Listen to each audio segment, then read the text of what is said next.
Viktor Frankl said, "Everything can be taken from a man but one thing, the last of the human freedoms. To choose one's attitude in any given set of circumstances, to choose one's way. This is Finding Human with Sue Jackson. Stay tuned for the next hour as Sue explores the human psyche, what makes us tick, and how to live better, more fulfilled and more meaningful lives. Only on 101.9 High FM. Hello, this is Sue Jackson on the Finding Human program on 101.9 High FM.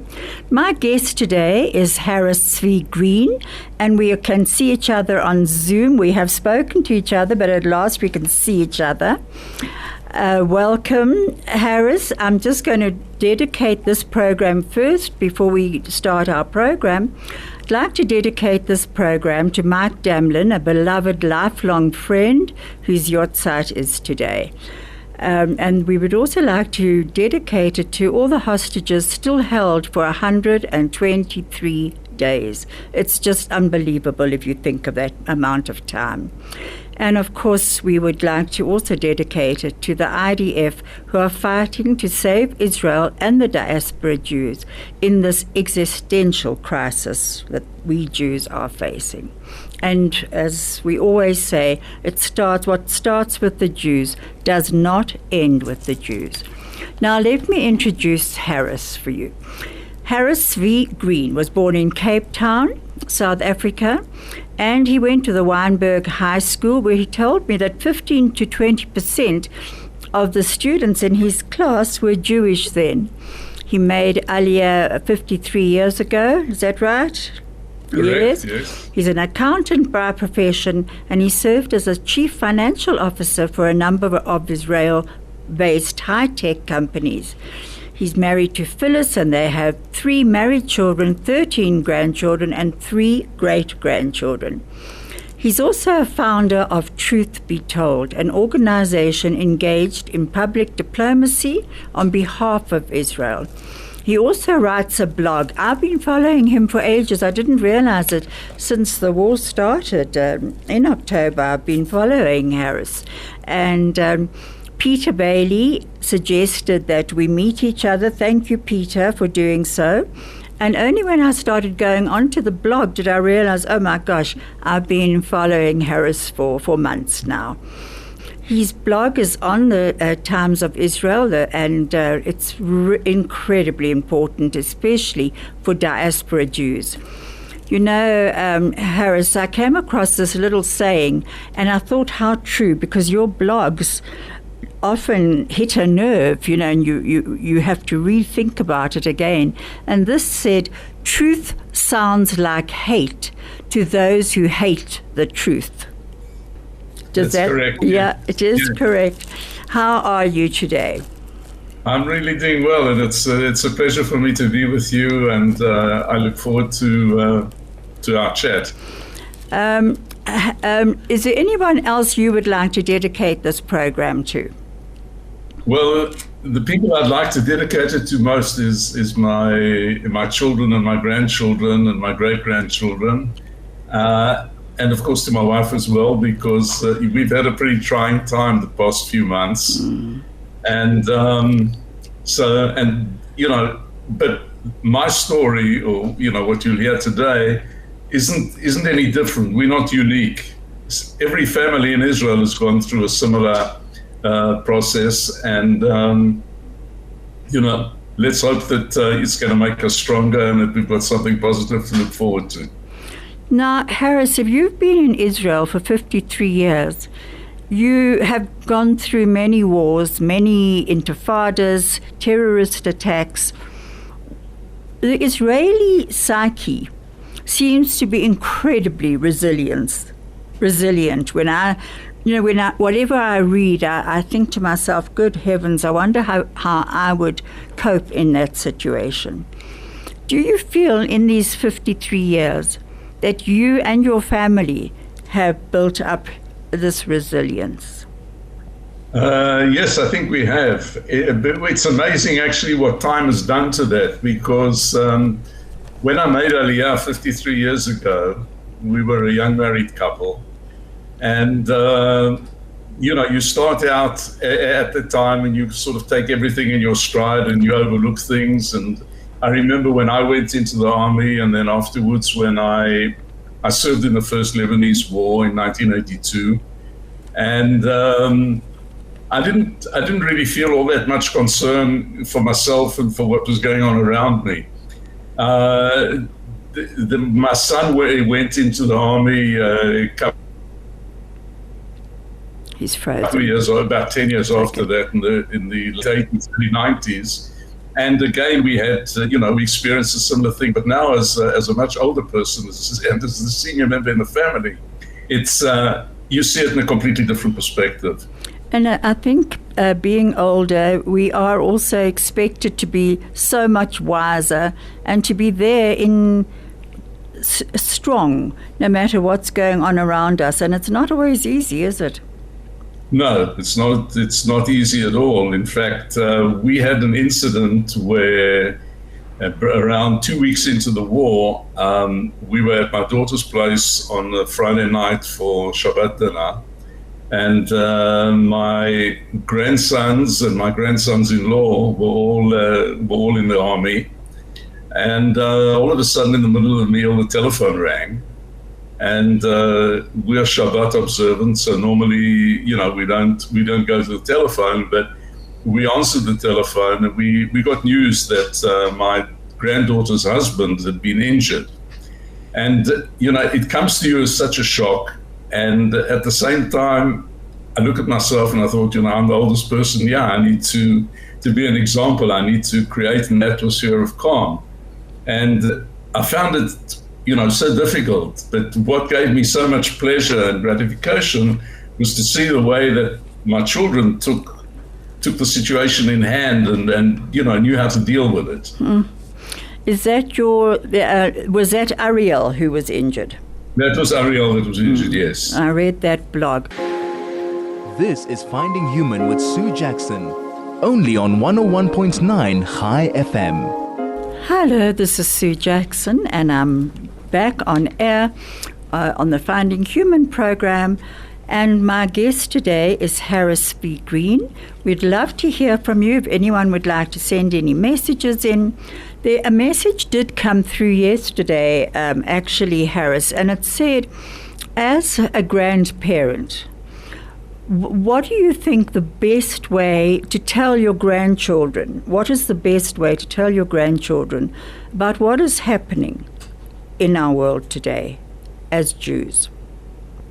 Yeah, I think that's a tall order. The main difficulty, I think, is I think in Israel it's one thing, and because the children here are exposed to this, they see their parents going, their friends' parents going, and everybody else being mobilized. And I think it's very important for them. They understand what's going on around them. So I think, explaining everything to them is one thing.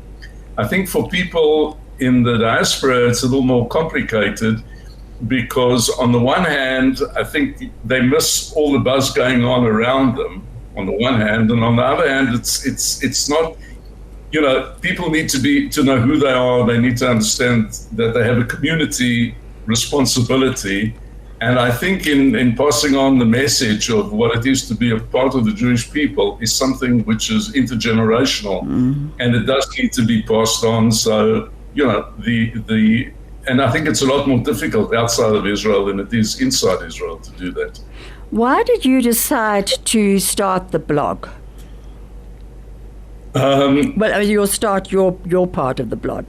Yeah, the reason why I decided to start it was because the day that I heard that the war had started, and I was able to, after a couple of hours to fully grasp what was going on, I realized that that there would need to be a significant military action, and the military action would need to be long and protracted.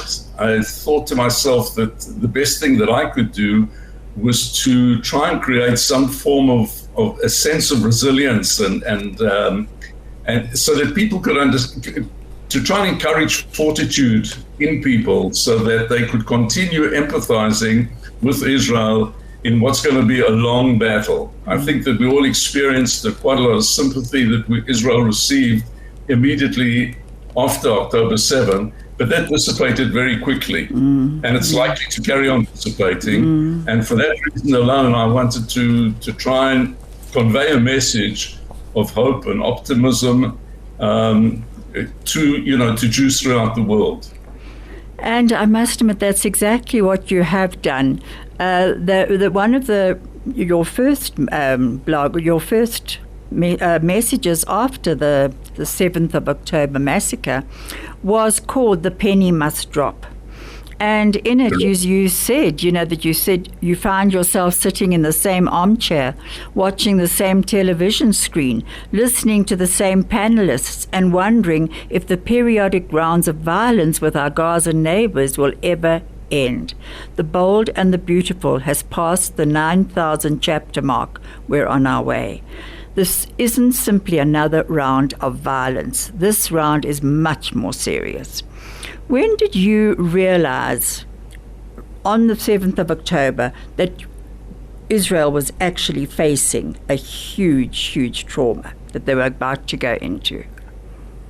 I think pretty much immediately. As soon as we came to grips, as soon as we fully understood what was going on, we realized that the retaliation, that the steps that needed to be taken, or the military steps that needed to be taken, were going to be significant. And I think that got all of us, in many ways, everybody was mobilized. Those people who were taken away, or those people who were called up to go and serve in their military units was one thing. But I think that all of us, as families and as individuals, we all realized that we had to do something, because we were in the midst, or at the beginning, of something which was really existentialist. We were facing a significant threat. So I realized that pretty much at the beginning, and I think that article, "The Penny Must Drop," I must have written within a day or two of the actual beginning of the hostilities. And then after that, I've stuck to it, and I've done it every week ever since. And I tried to touch on a whole lot of things, and I tried to convey the idea of what life in Israel is like at this time, all the gratitude that we get, the wonderful feeling that we had of being a united country and a united people, receiving support from people both locally and from abroad. It's been an experience. I'm quite sure it has. I know as a diaspora Jew, especially a South African one, it has been a very worrying experience. At the same time, most South African Jews have got close family living in Israel, so it's that constant worry also about them and having to pull together. I think that's what I have found, that what has helped the most in South Africa, well, for me, has been a member of a community which is a very strong community, and the support of one another. What about your support system? Where do you get your support from? Well, as I mentioned earlier, I'm now the old man in the family. Right. So I've got people around me, and I related the incident of us sitting around the table that Friday night when we heard that Ariel had been injured. And when I looked around and I saw the way that each person who was present, and there must have been between 15 and 20 of us around the table, everybody almost instinctively knew what they had to do, and everybody handled themselves so well that the truth is, I mentioned earlier that I saw myself as the person who needed to provide the leadership and the guidance, but yet I got so much support back from them when I saw how they were able to handle the situation, and that, as I said, was really very gratifying. And how did they handle it with your younger grandchildren? How did they explain to them? Well, on that same Friday night, when we're all sitting around the table and everybody's trying to keep the conversation away from the military side, and so as not to in any way pressure or traumatize the children, the smaller children, because I've got grandchildren who are aged 9 and 11 as well. And they were around the table, but somehow they when all this happened, instinctively the youngest ones, the 9-year-old and the 11-year-old, realized that there were also 2 great-grandchildren present in the room. And it's as if they were able to, they realized that they needed to do something. Isn't that amazing? The attention that they paid to their, to the next generation in the family was something that I'll never forget. It was for me, that was living history. I'm quite sure it must have been. You and I called our program today I would like to just change it to a grandfather's blessing, because I think that's what it is. And I was reading, I don't know if you've read Rachel Naomi Renman's book, My Grandfather's Blessings. It's a most beautiful book and certainly worth the read. I haven't read the book, no. One of the things that she says is, there is in life a suffering so unspeakable, a vulnerability so extreme that it goes beyond words, beyond explanations, and even beyond suffering. And beyond healing. In the face of such suffering, all we can do to bear witness is to bear witness, so no one need suffer alone. Perhaps a willingness to face shared vulnerability. And you're nodding your head. I must admit I'm nodding my head as well, because I think that's so true. It's that willingness to share the vulnerability. I met a group of women, younger women, the other day, and one of them said, I don't want to talk about the war in Israel. I just can't handle anymore. And one of the others said, well, actually, I need to talk about it.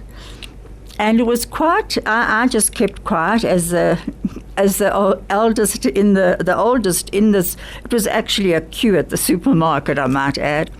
And I just kept quiet and waited to see who was going to win this this request.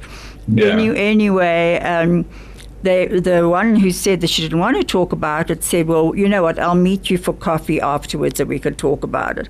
And there was a relief in that. I thought, well, because I almost felt that I'd have to save them. And then I realized, actually, they were going to save themselves. I could butt out and go and put my parcels in my car. And that's what I did.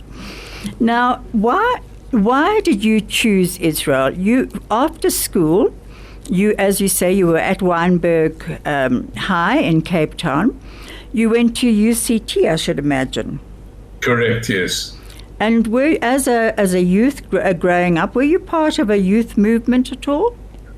I was a member at one stage of Habonim, but not for all that long. And then when I got to university, I became active in the Students' Jewish Association, and I served as the chairman of the Students' Jewish Association in 67, 68, which was immediately after the Six-Day War, which was that was a time when Jewish identity got a huge boost for things that went on that weren't very different from what's happening today. And so I got more involved, and I realized that that this was a challenge. My parents had come through. They weren't. My dad was born in South Africa, and he fought in World War II. And he was injured, and he regarded himself as a true South African, and he was really a patriotic person. My mom was born in Europe, and she came to South Africa at the age of 10. And but I never knew my grandparents. They were gone before I was born, and so. The whole issue of World War II and what had happened was always present in my life. And I realized that I had a responsibility here as an individual to be part of rebuilding my national home after 2,000 years of national exile. and that nobody else was going to do it instead of me. And that's really what prompted me to come. I never felt that I had to leave South Africa. I felt that I wanted to come to Israel. And at the time, tearing myself away from a close family and from a large circle of friends, and from the beginning of, what could have been a successful business career, I decided that I wanted to move and to make my start in Israel. I got married. Fortunately, my wife thought like I did, and so we came at the same time. Was your wife also Cape Townian? Yes, Mm-hmm. My wife was from Camps Bay in Cape Town, and she went to Herzliya School. And then afterwards, we came to Israel, and all our children were born in Israel, and the grandchildren, and we lived happily ever after. So your children were born Israelis? Correct, yes. Do you feel that the children, I must admit I do notice this myself, that they are socialized into realizing that they will be guarding their country one day, but it's not socialized into a harsh reality. It's not socialized into one day you'll be killing people in order to survive. It's a very different way of actually preparing the children. How do you see them as being prepared? Well, I've got one grandson who's currently doing his basic training, and he spent quite a long period in Gaza. Before he actually went into the army, he decided that he wanted to go to a military college to prepare himself properly, and he spent a year and a half in this on this program, which is they teach you elements of leadership, how to make decisions, how to prepare yourself, how to build yourself up from mentally and all of that. And then he went into the army, and since he went into the army, he's been that became the center of everything that he was doing. He prepared himself for it, and then when he was in the army, he's now been in the army for a year and a half. Gosh. And or nearly 2 years, and he's sort of completely integrated into this way of life. He got married just very recently, but he's going to he'll be released towards the end of this year, and he'll move on. And but it's I think that the young people over here understand that it's part of their life. Nobody wants to get involved in a war. Nobody wants to kill. But people realize over here that there's a duty to do, and they understand the gravity of the situation and the environment in which we live. That we're not exactly in the greatest neighborhood, and that people face that with a certain amount of resolve and determination. And I think it creates a lot of positive and optimistic spirit in young people. I think it develops leadership and qualities in them, and it enables them to take responsibility when the time comes, and I think at a relatively young age. It's as you mentioned, relatively young age. I have young grandchildren in Israel. And my husband said to me when they were out here, they're just very different to the grandchildren who are in South Africa. They, let's put it this way, they don't really listen as the grandchildren here are. They argue about absolutely everything. My husband ended up buying a water pistol. And every time they were not listening to their mother, which was quite a few times each day, he would squirt them with the water pistol. It became a joke eventually. But I think that I actually was thinking about this, and I was wondering if children in Israel are not given more freedom to express themselves, because that youth is going to come to an end very quickly once they go into the army, and there's a responsibility. Yeah, I would agree with that assessment. I think that the children. The education system, the whole atmosphere and the what goes on in the classroom. If I compare, what I experienced as a pupil in South Africa, with all the discipline and having to stand up and sit down and good morning, miss, this one, and good afternoon, sir, and all that. Over here, they haven't got that. The children in the primary schools, I think some of the schools have got school uniforms. In the high schools, there are no uniforms. It's not like we experienced in South Africa. And things are different. And I think that over here, the children they're actually encouraged to develop all their curiosities and to talk and even to argue. There's a way to argue, and sometimes people take it a little too far. But I think that people learn how to develop their opinions and to express them.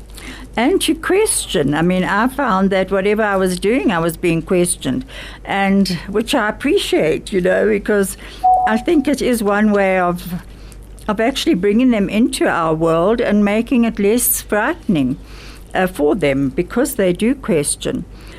Tell me about your friends out of Israel.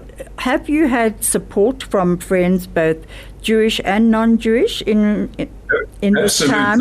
Absolutely. I matriculated in 1963.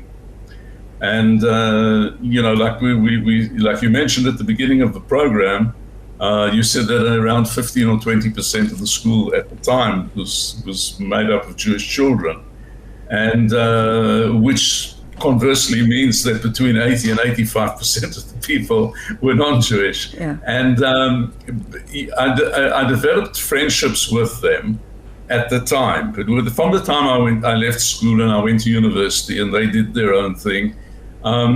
I actually lost contact with a lot of them. And then because of the internet and because all sorts of old boys reunions and things like that, the connections mainly through email was all reinstated. And I must say that when the war broke out, I actually had 3 of them actually made a huge effort to make contact with me to find out how I was, how I was coping.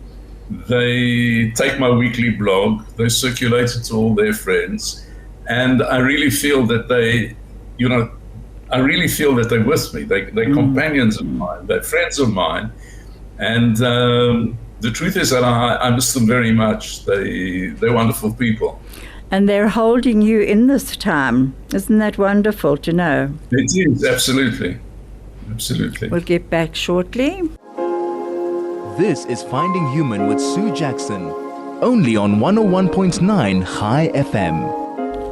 This is Sue Jackson on the Finding Human program on 101.9 High FM.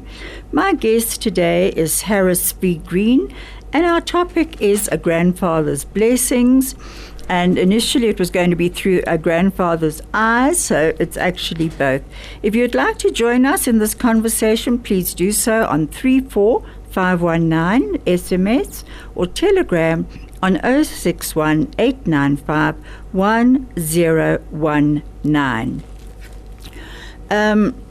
Harris, we were talking about friends and friends who actually began to reach out to you.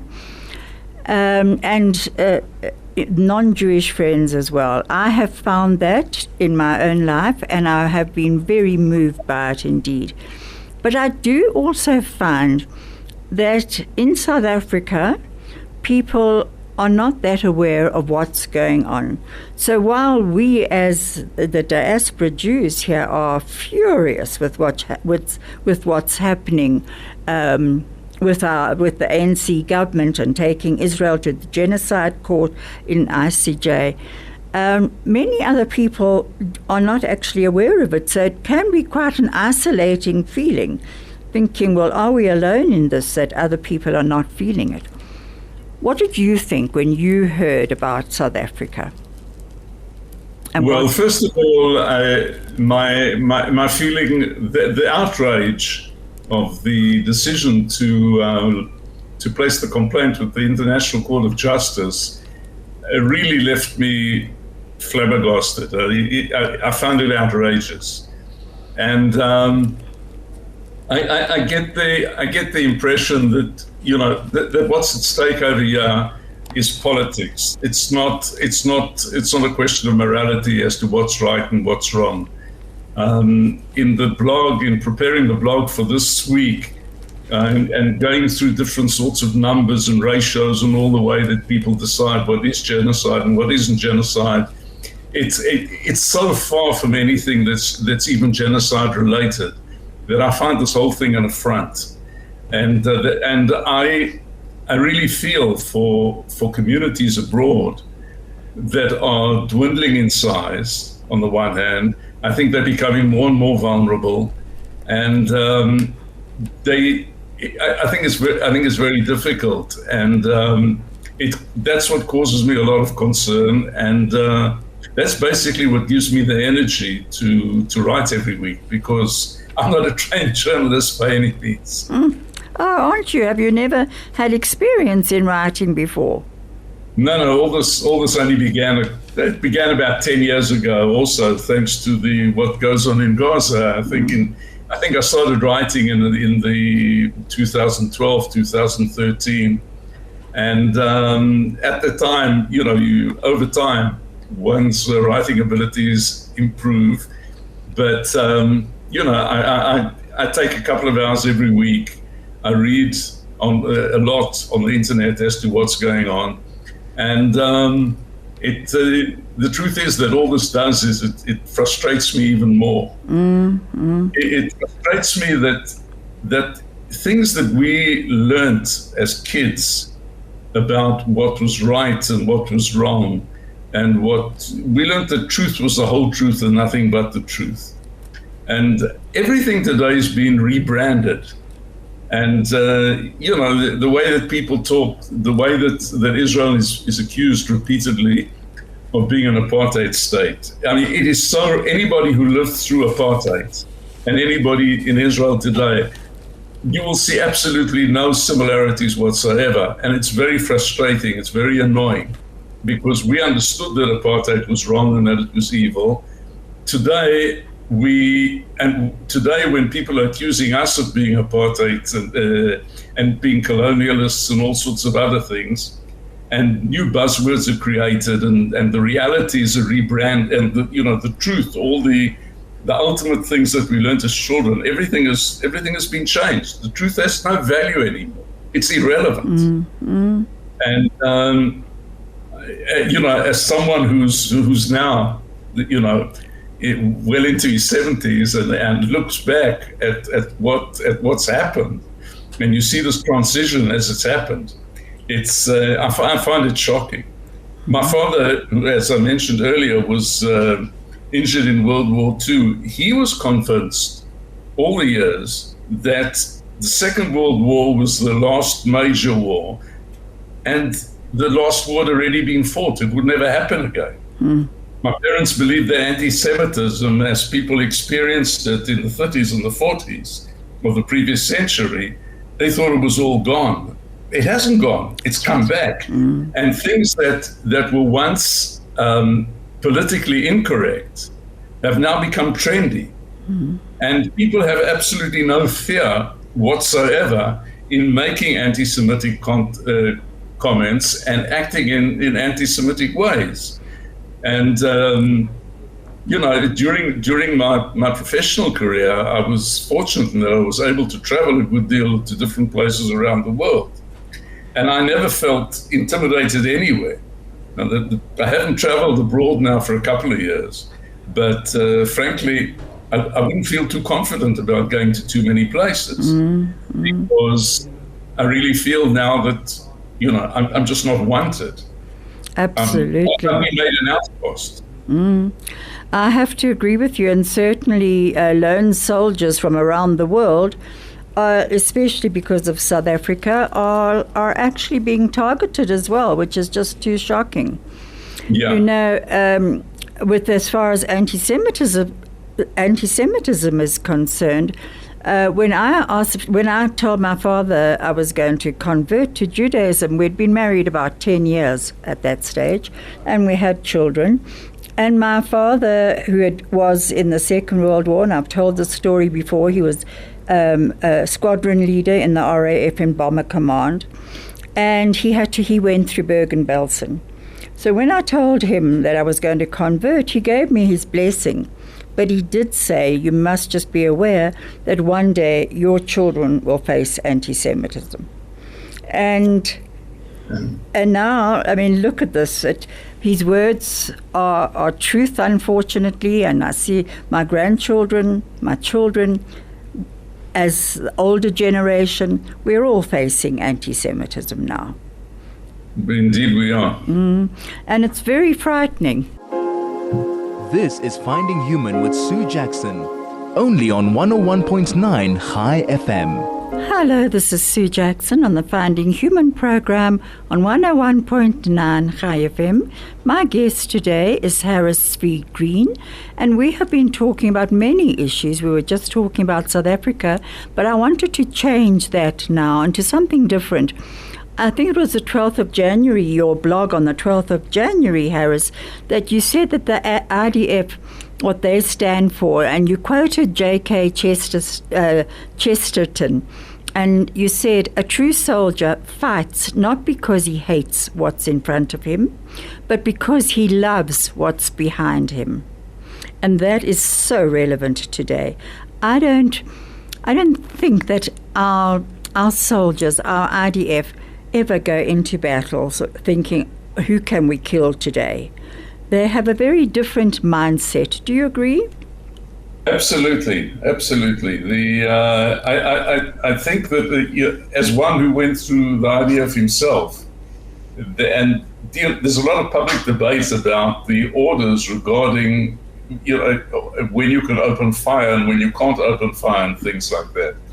And then there are also all the moral and ethical questions that people face when they find themselves in danger, exactly what you can do and what you can't do, and what you can do as a country.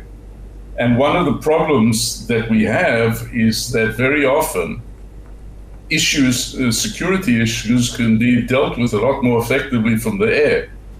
But the ground troops are sent in order to minimize or even to avoid, as far as possible, the loss of human life for innocent and uninvolved people. Over here, but at the same time, our soldiers are put at risk.